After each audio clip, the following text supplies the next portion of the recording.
ഇന്ന് വയോജന ദിനമാണ്. അതുകൊണ്ട് നമുക്കൊരു അതിഥി കൂടിയുണ്ട്. വളരെ വേഗം അദ്ദേഹത്തിലോട്ട് കൂടി പോകാം. നമ്മുടെ ഒരു പ്രേക്ഷകനാണ്. അപ്പോൾ പ്രേക്ഷകർക്കും ന്യൂസ് 18 സ്ക്രീനിലെത്താനുള്ള അവസരം നമ്മൾ ഒരുക്കുന്നുണ്ടല്ലോ. ഫറൂഖ് അഹമ്മദ് ആണ് നമ്മോടൊപ്പം ചേരുന്നത്. ഫറൂഖ്, ഗുഡ് മോർണിംഗ്, സ്വാഗതം മോർണിംഗ് വൈബ്സിലേക്ക്.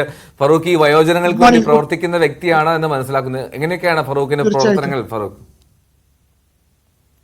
വയോജനങ്ങൾ, അതായത് നമ്മുടെ വൃദ്ധസദനത്തിലും മറ്റും തള്ളപ്പെട്ട മാതാപിതാക്കളുടെ നീതിക്ക് വേണ്ടി ഒരു പോരാട്ടം നടത്തുന്ന, നിയമ പോരാട്ടം നടത്തുന്ന ഒരു വ്യക്തിയാണ് ഞാൻ.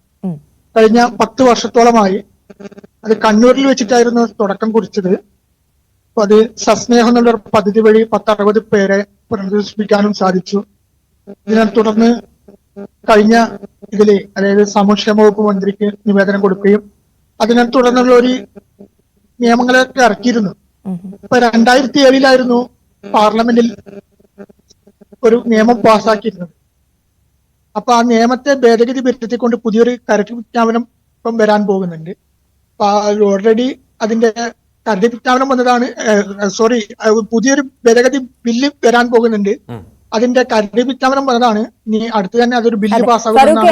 എന്ത് ഗുണമാണ് അവർക്ക് കിട്ടുക എന്ന് കൂടി പറയൂ ഈ വയോജന ദിനത്തിൽ.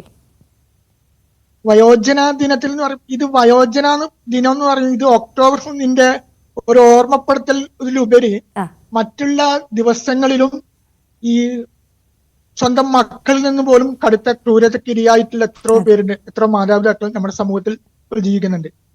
ഇപ്പോ ഈ വൃദ്ധസദനത്തിൽ എത്തിപ്പെട്ട മാതാപിതാക്കളിൽ സാമൂഹ്യ വകുപ്പിന്റെ കണക്ക് പ്രകാരം 46% പേർക്കും മക്കളും അടുത്ത ബന്ധുക്കളൊക്കെ ഉണ്ട് എന്നാണ്. ഇവരിൽ ഭൂരിപക്ഷം പേരും എത്തിപ്പെടുന്നത് ഉദാരമതികളായ ഇവരുടെ സഹായത്തിൽ, അതായത് ഇപ്പൊ സോഷ്യൽ വർക്കറുടെയൊക്കെ സഹായത്താൽ തെരുവിൽ നിന്നും മറ്റുമൊക്കെയാണ്. അപ്പൊ ഈ രീതിയിൽ ക്രൂരമായ രീതിയിൽ പീഡിപ്പിക്കപ്പെടുന്ന സ്വന്തം മക്കളിൽ നിന്ന് ക്രൂരമായ രീതിയിലുള്ള മർദ്ദനങ്ങളും ഒക്കെ ഏറ്റിട്ടാണ് പലവരും വൃദ്ധസദനത്തിലും മറ്റുമൊക്കെ എത്തിപ്പെടുന്നത്. ഇത്തരം മക്കൾക്കെതിരെ കടുത്ത നിയമ നടപടി എടുക്കാനുള്ള ഒരു വകുപ്പ് തന്നെ നമ്മുടെ നിയമങ്ങളിലുണ്ട്. പക്ഷെ ദൗർഭാഗ്യകരമെന്ന് പറയട്ടെ, അതൊക്കെ ഒരു നോക്കുകുത്തികളാവുന്ന ഒരു അവസ്ഥയിലേക്കാണ് എത്തിപ്പെടുന്നത്. അതുകൊണ്ടായിരിക്കാം ഇത്തരം സംഭവങ്ങൾ നമ്മുടെ സമൂഹത്തിൽ ക്രമാതീതമായി വർദ്ധിക്കുന്നതിന്റെ പ്രധാന കാരണമെന്നാണ് ഞാൻ വിശ്വസിക്കുന്നത്. ശരി ശരി.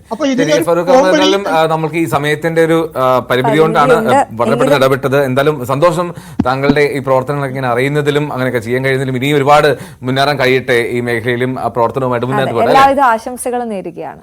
Thank you so much. തീർച്ചയായും. Thank you. അപ്പോൾ